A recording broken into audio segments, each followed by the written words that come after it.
Welcome to my channel, Life in the 1800s Newspapers, where I read old newspapers.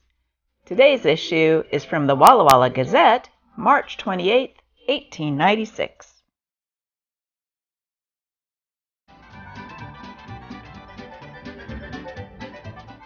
Republican Rally. Protection to American industries was the slogan which was announced at the courthouse Thursday evening by the Republican leaders for the campaign against the other parties in the approaching election. And on mention of the name of the great apostle of that doctrine, the 500 voters present shouted with enthusiasm. Fatalities by horse and buggy. S.J. Timmons, a farmer residing a few miles west of Walla Walla, is another victim of the horse and buggy. As he was driving along Sunday morning, his vehicle got into some rutty places along the garrison fence and jerked him so violently as to throw him out.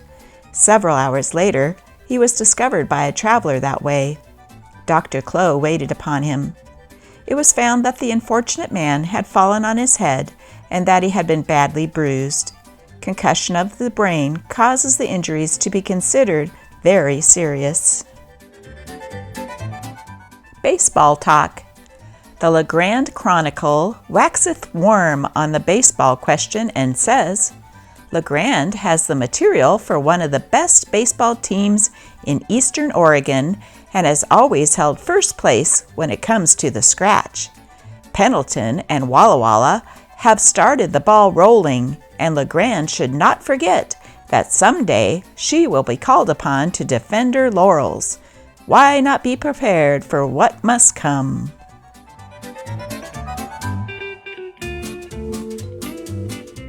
Committed an outrage and are now avoiding arrest and punishment.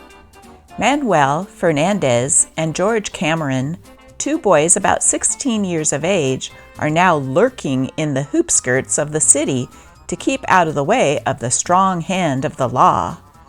These youths are charged with having led an assault upon two Chinamen, Wang Sui and Wang Jin, on Tuesday last. The Chinamen were very badly treated. There are said to have been other boys in the mob which attacked them, but Fernandez and Cameron are the only ones whom the foreigners could recognize. If the boys are captured, they will probably fare badly, as their crime was a heinous one. Short local stories. Tex Arbery has returned from San Francisco. William Ferguson, who has been ill for several days, is out again. The Supreme Court has held that the age of consent for girls is 12 years. Born to the wife of James Martin of this city on Saturday night, a 9-pound boy.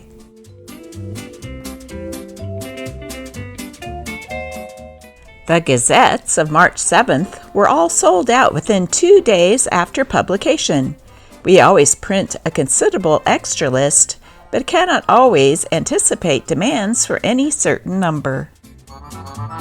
W.P. McKean and H.M. Borngesser are preparing to make a canoe ride down the Walla Walla River. They will take their guns along and hope to have a cargo of ducks by the time they reach Wallula. 2 Indian women of the Yakima Reservation were brought here on Monday and placed in the county jail.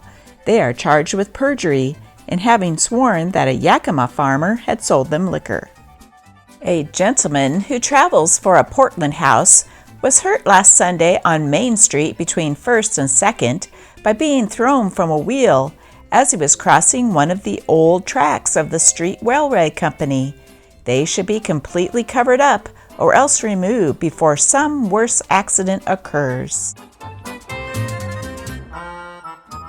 Blue Rosine is the name of our new decorated English semi-porcelain, better than French china for everyday use. This pattern is of a sky blue or Nile green color and gilt, being the latest fad. This is the neatest line of English decorated dishes ever shown or sold in this city. We do not advertise these goods because we think that it is necessary to do so in order to sell them, but simply ask our patrons to call and see this fine line. You can buy just what you want, a full or half dinner, a tea set, or just a set of plates. If that is all you need, we break sets. Davis Kazers, 17 Main Street, Walla Walla. He turned them loose, a historical marriage and divorce proceeding of 1856. The old pioneers are fast fading away, and with them, too often, interesting facts in local history. The Dalles Chronicle gives the particulars of a marriage and divorce of 1856, which happened on 15 Mile Creek near the Dalles. The facts are well authenticated, though the historian prefers that his name not be mentioned openly. In the year named, Lou Henderson was Justice of the Peace on 15 Mile Creek. There came one beautiful morning a couple to get married, and Henderson was requested to tie the knot. Of course he did so in the approved manner of the day. 3 months later, the same couple came before him, bright and smiling, but with the following complaint made by the recently made husband. Judge, 3 months ago you tied the knot which made us one, but we find we are not suited to each other. We have made a mistake. There is an incompatibility between us, and we want to be severed from the marriage relation. We want a divorce. But my dear sir, said Henderson, I am only a justice of the peace. I can marry you, but I have no authority to grant a divorce. Who has? I don't know. Perhaps Salem would be the nearest place. Well, now, we don't intend to walk to Salem. You tied the knot, and I don't see any reason why you can't untie it. Can't you say, whereas or something, and turn us loose? Henderson was the most accommodating man in the world. He was plainly perplexed, and resolved to do what he could to accommodate the couple standing before him. So he required each of them to sign a contract in duplicate, absolving the other from the vows of marriage they had taken 3 months previous, and, in the language of his petitioners, turned them loose. Neither Henderson nor anyone else has ever heard of them from that day to this. Perhaps they are both dead. The grass over Henderson's grave has been green many springtimes, and there are comparatively few in the